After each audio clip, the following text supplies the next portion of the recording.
Le Christ est ressuscité. Alors celui qui nous réunit, les amis, ce matin pour un nouveau dimanche, le rassemblement par excellence des disciples de Jésus, celui qui est le cœur de notre foi, celui qui a dit « Je suis le chemin, la vérité et la vie », il s'appelle comment? Oh, c'est timide. Il s'appelle comment? Ah, vous m'avez fait peur, j'ai cru que certains ne savaient pas. Ce Jésus, j'aimerais vous parler de Jésus ce matin. Certains vont dire « Mon père, c'est normal ». Eh bien, c'est pas si évident que ça. Dans la deuxième lecture, qui est la première aux Corinthiens chapitre 15, vous l'avez entendu, Saint Paul résume le cœur de notre foi. Ce qui fait que nous sommes disciples de Jésus. Il dit ceci, je vous le relis. « Frères, je vous rappelle la bonne nouvelle ». Entre parenthèses, normalement, c'est une bonne nouvelle. « Que je vous ai annoncée. Le Christ est mort pour nos péchés, conformément aux Écritures, et il fut mis au tombeau. Il est ressuscité le troisième jour, conformément aux Écritures. Il est apparu à Pierre, puis aux 12, et il est apparu à plus de 500 frères à la fois. La plupart sont encore vivants. » Donc, ce n'est pas des sornettes, des légendes, hein, ils disent ce qui s'est passé. Et quelques-uns sont endormis dans la mort. Notez bien, endormis dans la mort au passage, mais on en parlera une autre fois. Ensuite, il est apparu à Jacques, puis à tous les apôtres. Et en tout dernier lieu, il est même apparu à l'avorton que je suis. Fin de citation. Donc, mon message ce matin, frères et sœurs, est très très simple. Ça s'appellera Jésus, point barre. Vous connaissez cette expression, les enfants, point barre? Alors, point barre vient... Ça veut dire « tout a été dit, il n'y a rien à ajouter ». Point barre est une expression française qui viendrait du langage morse. Vous savez ce que c'est le morse? Ah bah oui, j'espère quand même. Hein. Il n'y a pas que les vieux qui savent ça. Hein. Alors, ça vient du langage morse où l'indication d'une fin de transmission est transcrite par un point et une barre. C'est pour ça qu'on dit point barre. Donc, point barre vient terminer la discussion en morse. Les synonymes, c'est point final, un point c'est tout, il n'y a plus rien à rajouter. Jésus, un point c'est tout. Parce que quand on dit Jésus et quand on a Jésus, eh bien, on a tout dit. Il n'y a rien à rajouter. Saint Jean de la Croix, vous avez peut-être entendu parler de ce saint espagnol, grand mystique, réformateur du Carmel avec Sainte Thérèse d'Avila au XVIe siècle, docteur de l'Église. Saint Jean de la Croix disait que pour lui, si vous voulez, ce qui est donné dans le christianisme, ce qui nous est transmis par cette bonne nouvelle, vous avez entendu, hein, Paul, il transmet ce qu'il a reçu, comme Luc d'ailleurs qu'on a entendu, il s'est informé, il transmet ce qu'il a reçu. Eh bien, Saint Jean de la Croix dit que ce qu'on transmet, cette bonne nouvelle, ce qui est transmis par la bonne nouvelle, ce n'est pas d'abord une loi, mais une personne. Et d'ailleurs, Benoît XVI, j'allais dire Saint Benoît XVI, mais un jour il sera canonisé, très certainement, mais encore sur cette terre, on ne canonise pas les personnes avant qu'ils partent au ciel. Eh bien, Benoît XVI disait la même chose, que notre foi, ce n'est pas d'abord une série de doctrines, même s'il y a des dogmes, etc., mais c'est d'abord une personne. Et Jean de la Croix dit, et qui plus est, je cite, « Cette personne est Dieu, c'est en effet dans le Christ que Dieu nous a tout dit et n'a donc plus rien à dire. » Fin de citation. Jésus, point barre. Dieu nous dit, selon Saint Jean de la Croix, hein, il imagine Dieu nous dire, « Si j'ai tout dit en ma parole qui est mon Fils, je n'en ai point d'autre que je te puisse maintenant répondre ou révéler qui soit davantage que cela. Regarde-le seulement parce que je t'ai tout dit et révélé en lui. » Et Jean de la Croix rajoute, « Celui qui voudrait de nos jours, écoutez bien parce que ça peut tous nous concerner, même si on connaît déjà un peu Jésus, ou beaucoup, passionnément, à la folie, ou pas du tout d'ailleurs. Celui qui voudrait de nos jours demander à Dieu et obtenir quelque vision ou révélation ferait, ce me semble, outrage au Seigneur, ne jetant pas uniquement les yeux sur son Christ. Et Dieu aurait droit de lui répondre, « Voici que vous avez mon Fils bien-aimé, en qui j'ai mis toutes mes complaisances, écoutez-le. Et ne cherchez pas de nouveaux modes d'enseignement, car en lui et par lui je vous ai dit et révélé tout ce que vous pouvez désirer et me demander. » Fin de citation. Non pas qu'il ne faille pas étudier, hein, les jeunes et les moins jeunes, hein, Non pas qu'il ne faille pas apprendre, bien sûr, autre chose que la Bible, évidemment, même si sur la Bible, nous sommes particulièrement ignorants. Quand je dis nous, c'est généralisé aujourd'hui. C'est pour ça qu'on va lancer un groupe biblique mercredi prochain.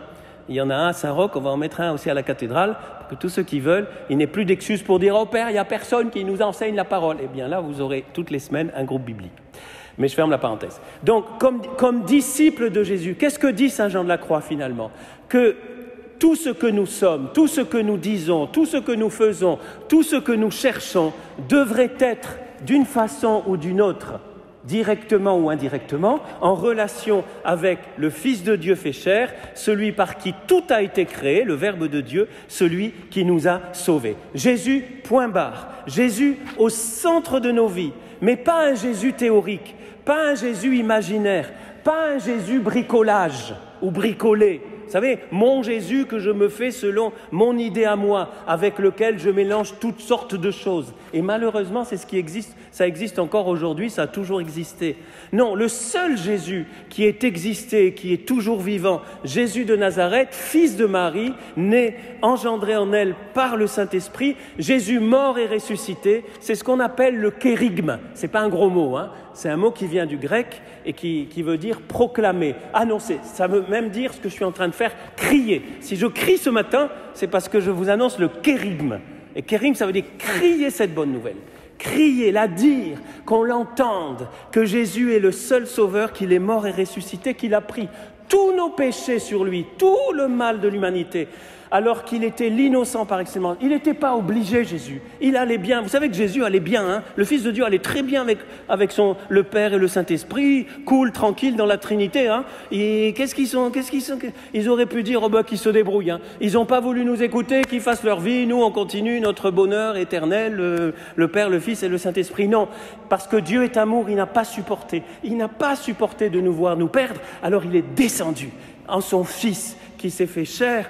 En Jésus, c'est lui, Jésus point bas, et lui a pris sur ses épaules, tout le mal, tous nos péchés, tous les péchés que nous faisons dans nos vies, tous les péchés de l'humanité, il les a cloués sur la croix, il est mort, et comme il est Dieu aussi, il a pu ressusciter, exploser la mort, il est monté au ciel, il nous a donné l'Esprit Saint, et nous sommes ici, 2000 ans après, ça c'est Jésus.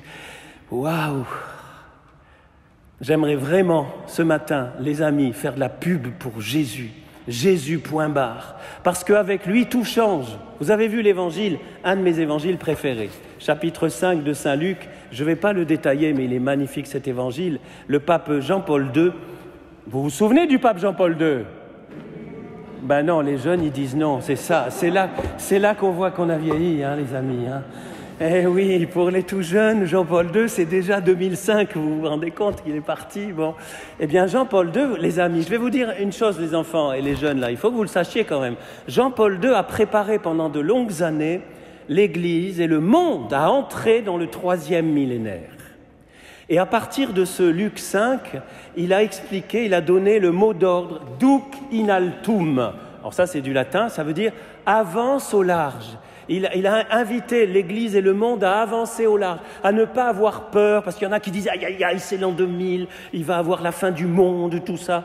Et il a dit, comme il a dit le premier jour, le 22 octobre 1978, quand il a été intronisé comme pape, « n'ayez pas peur d'ouvrir, anzi spalancate ».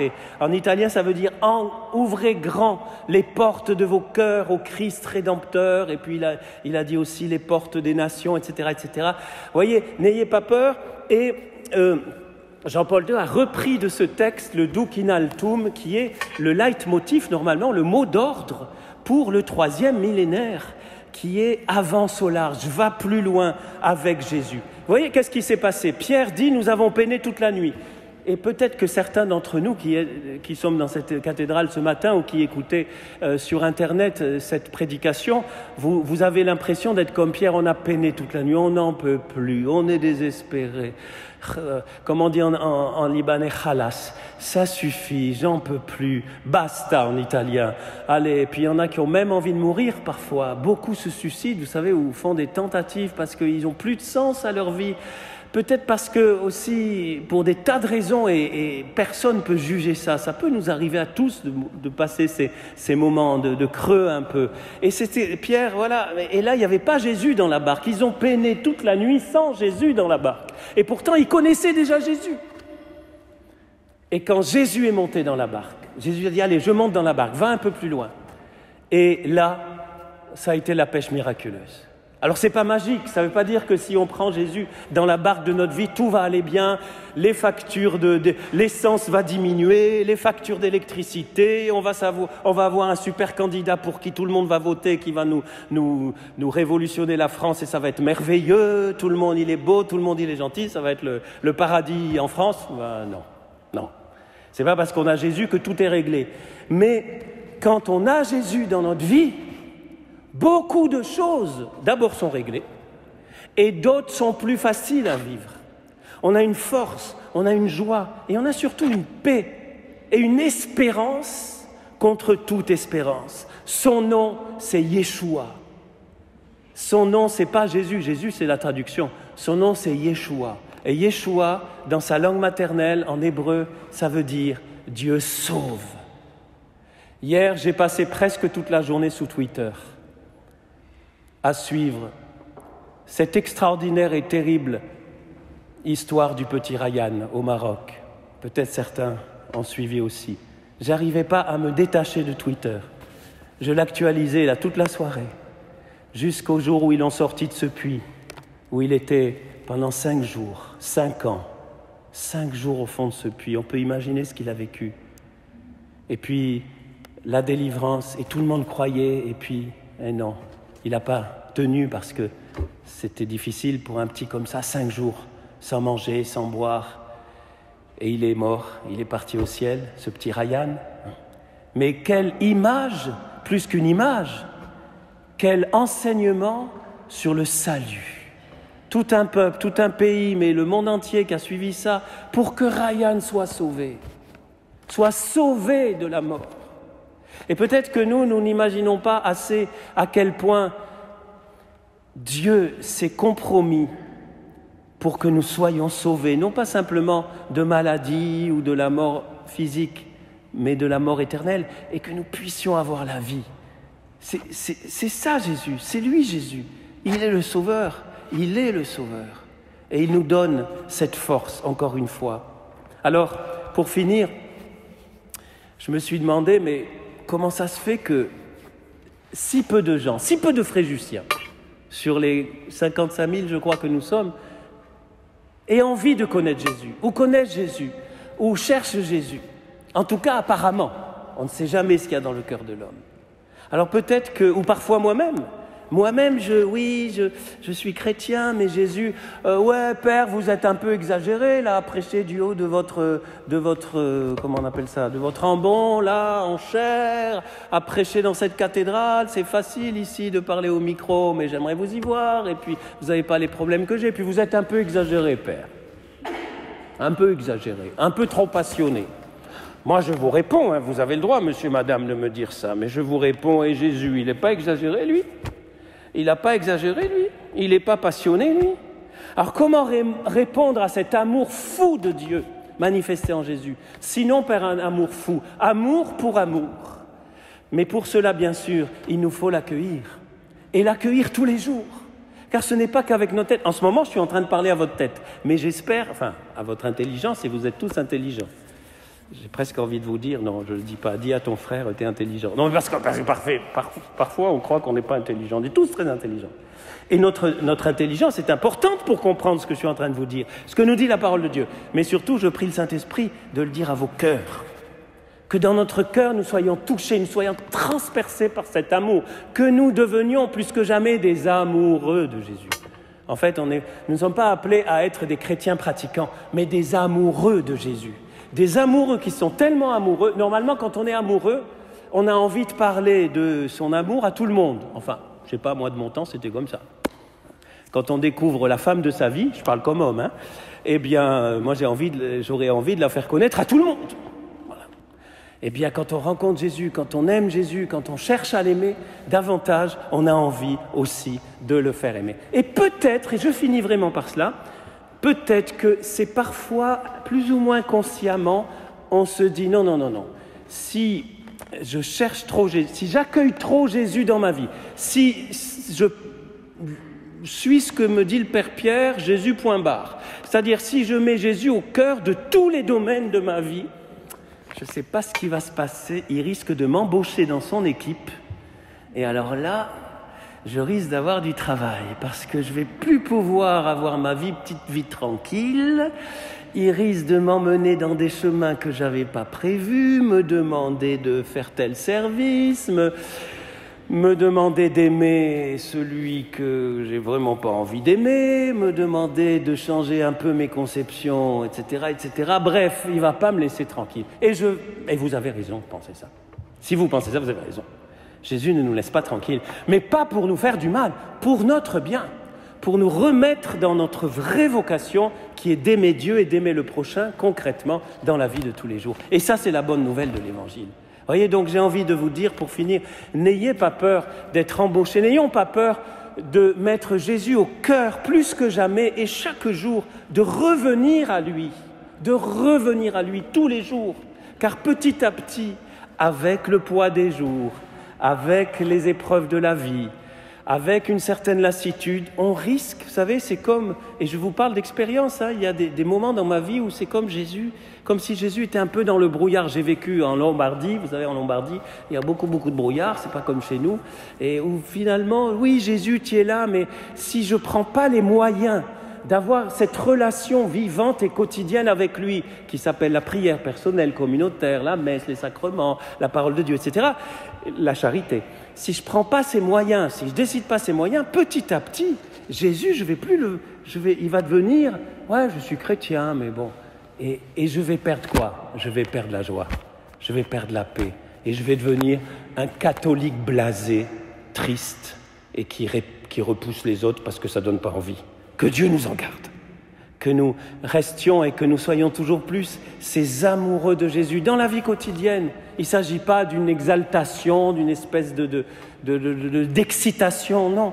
Il s'agit vraiment d'un enthousiasme qui veut dire en Dieu, étymologiquement. Il s'agit d'une passion à accueillir tous les jours au cœur de notre cœur et de ne pas avoir peur d'entendre Jésus nous dire à chacun: je veux faire de toi des pêcheurs d'hommes, un pêcheur d'hommes. Et de femmes aussi, parce qu'à l'époque, il n'y avait pas le langage inclusif.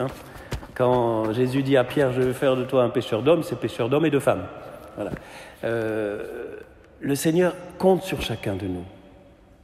J'aimerais vous dire, les amis, ne sous-estimez pas l'importance de votre témoignage là où vous êtes. Ne sous-estimez pas le besoin énorme de tas d'amis, de parents, de gens que vous fréquentez tous les jours qui attendent Jésus. Le problème, c'est que ça ne se voit pas.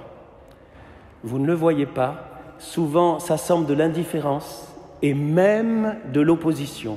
Mais au fond du cœur de chaque être humain, il y a cette attente de rencontrer Yeshua, le Sauveur du monde. Le Sauveur non pas d'une masse, mais le Sauveur de chacun, de chaque être humain sur cette terre, et jusqu'à son retour dans la gloire. Au nom du Père et du Fils et du Saint-Esprit. Amen.